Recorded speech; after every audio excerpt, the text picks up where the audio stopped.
Hello, everybody. Today's video will consist of, what is fundability and some of the fundamentals that go into play. So, first and foremost, any type of unsecured funding, whether it be on the personal or business side, will be predicated on the strength of your personal credit file and making sure that the timing of when you apply is correct.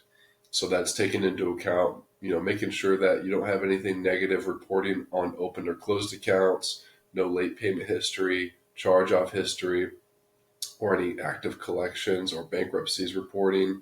Also, making sure that on your personal credit, all details regarding your name, address, date of birth, that's all correct. And then also, too, making sure that when you are applying for unsecured funding for your business, you're taking into account the relationships that you already have established, both on the personal and business side.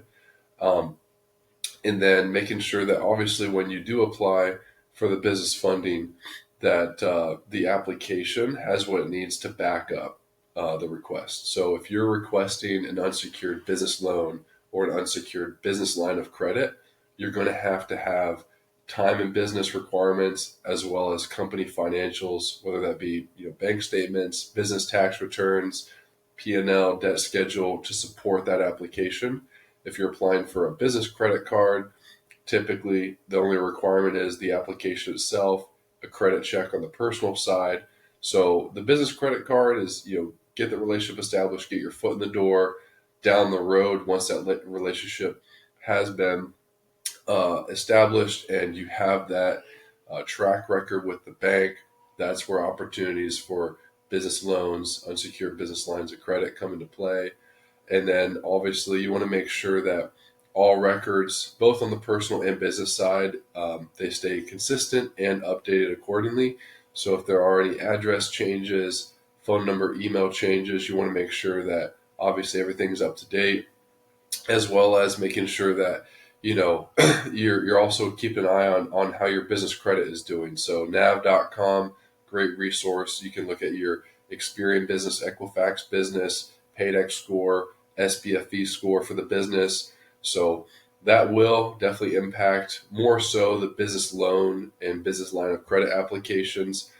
It can come into play for business credit cards too. So if you do have a company with a few business credit cards and you're heavily using those business credit cards, meaning that the balance is significant, right? 50% plus on those accounts, that can and will impact your business credit score. Will that lead to a denial? Not necessarily. However, you do want to keep that in mind when you apply for business funding, in addition to obviously your personal credit as well.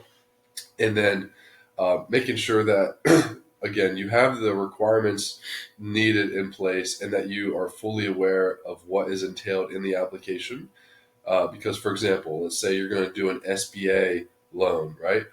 SBA loan is extremely time consuming and it covers everything, right? Personal credit, personal financials, business credit, business financials, time in business, industry, your experience in the industry.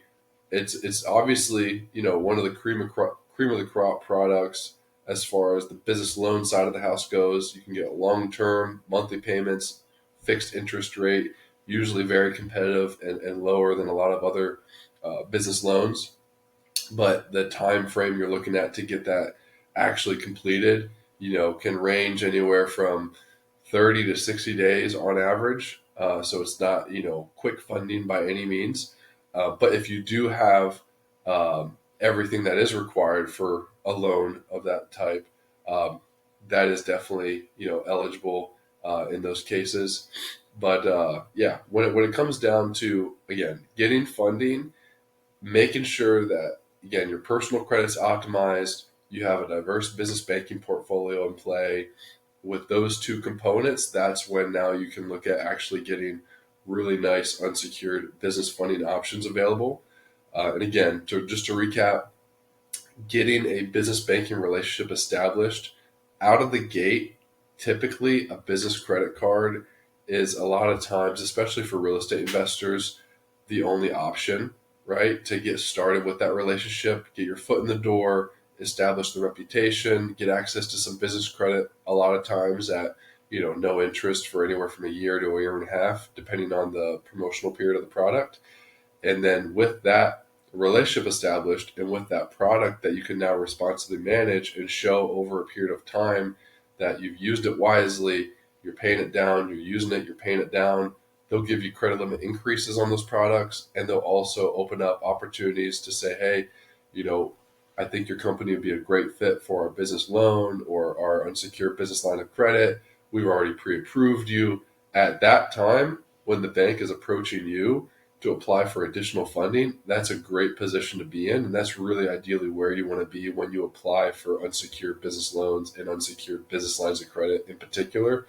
And then aside from that, again, making sure that you're working with your tax professional as well, making sure that any companies you set up, what assets are under them, what funding needs are entitled for each, whether you have a management company that holds assets, you have a company that is maybe specifically used like a special funding company, special purpose funding company that you want to get funding under. It's a low risk NAICS, and obviously you have your personal credit's good to go. You get funding under that company. That company now funds other projects. So there's obviously a lot of tax benefits too, because if you're leveraging, whether it's credit or loans, that's non-taxable income per se that you can now leverage for the business.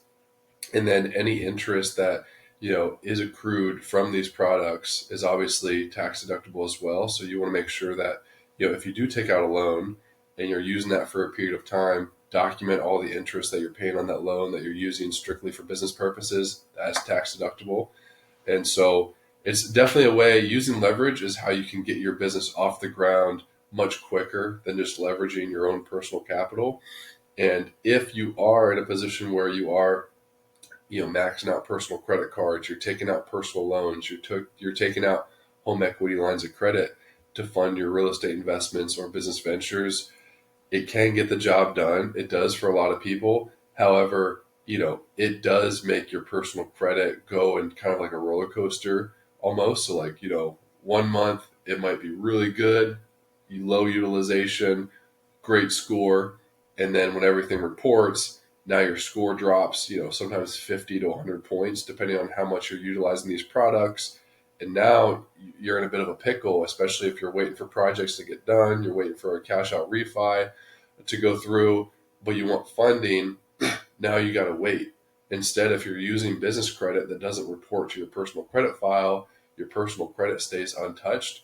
You are essentially going to be in a fundable position at all times for the business. And so hopefully this was helpful.